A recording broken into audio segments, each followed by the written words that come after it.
Hello. Today is a follow-up to last week where I talked about the causes of stress and how we're being conditioned into behaving in a certain way.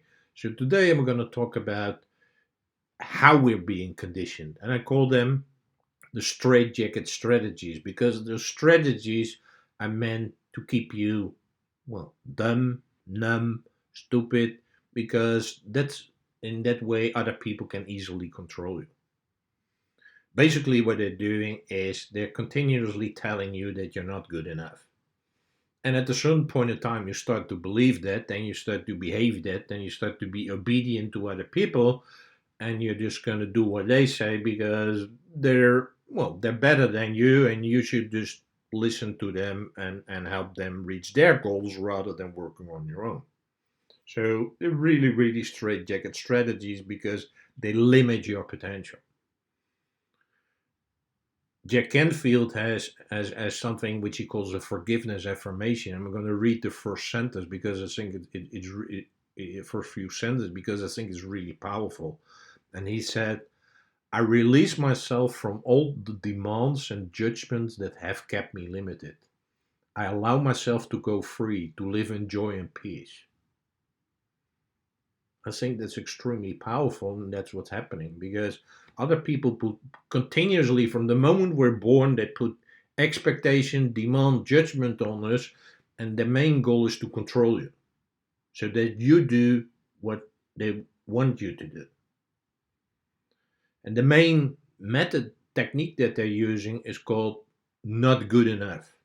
They're using different names, different approaches, different techniques, but it all boils down to the fact that you're not good enough, you should do better, and you should listen to me. You should be obedient, you should conform. Conformity and not being good enough. That is really, really the bottom line. And that's been throughout our society for sometimes even centuries, which have been there, and there have been some new techniques added to that recently with new technologies. And their whole goal is to keep you limited. And I'm exposing these ways of conditioning to help you free yourself and to really flourish and show your full potential without the straitjacket. The six of these strategies. Number one is being used by religions and spiritual organizations for centuries and centuries, and I call it doom. It's like, you're not good enough, you should listen to us, and if you don't do what we tell you to do, you're doomed and you will go to hell. That's bottom line what they all tell you to do. And just maybe there's a slightly little chance that if you behave very, very good according to what we want, you might go to heaven. The second one is also centuries old. It's called subordination. It is like command and control. Yeah, even enforced by power or by threatening to take your life. Yeah, it started in the army. Yeah, you have to listen to the officer, and they tell you what to do. And again, it's the same story. They continuously tell you you're not good enough, and you should do what they tell you to do. Yeah, that subordination from the army, it was also in dictatorships, but it is also in the educational model is built upon that model. We focus on your weaknesses, and and you have to listen to the teacher, and the teacher is always right, and you're always wrong. Yeah, and we focus on your mistakes, on your faults. That got trickled down into business. Yeah, the hierarchies in very businesses is always, I'm higher than you. I tell you what to do. If you don't do it, I kick you out. Well, kick you out is less than in the old days where they will put you in jail or maybe, yeah, you're a deserter. They shoot you. Well, okay, that's a little bit worse, but it's all the same thing.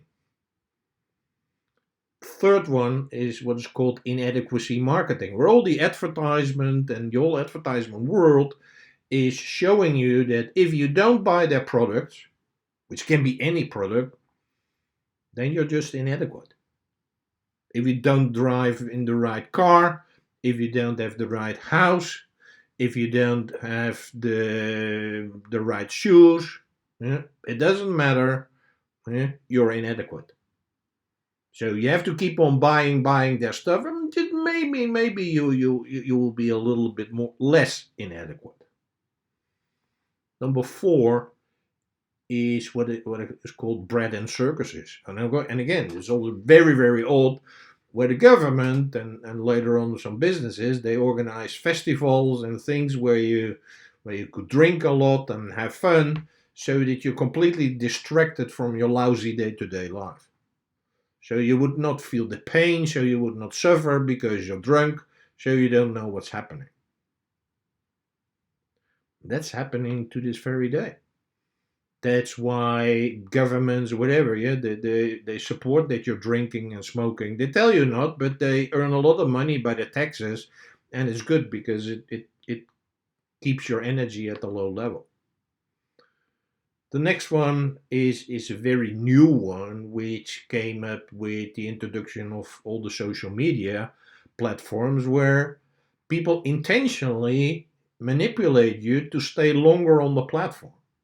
So they manipulate your attention because they want you to be there, because they sell your data and that's how they earn money. So in that way, yeah, you're continuously looking for likes, yeah, and you know, hopefully they will think I'm okay, and then yeah, you stay and you look longer and you post more or whatever. That's what they want. That's intentionally built into the system to manipulate you. The last one is called. It's by Robert Lustig. He's a doctor from the U.S. and he calls it conflating pleasure and happiness. That's been done by government and also by businesses, is that, yeah, because government is really kind of approving of this approach, where they say that you will become happy by drinking Coca-Cola, which is completely BS. You won't become happy from drinking it. You have a very short burst that you might feel a little bit better at the pleasure level, but no, well, number one, it's addictive, and number two, it's only very short time. Yeah, or yeah, yeah, which is very sad. They target the kids at McDonald's. They call it the Happy Meal.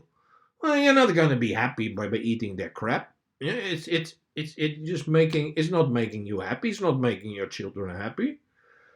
But they intentionally are conflating that. And again, the government thinks it's fine because it yeah, as long as people are focused on that, they're not focused on us, and they're not focused on changing society or saying that they are no longer accepting the demands of the people who are at a higher position.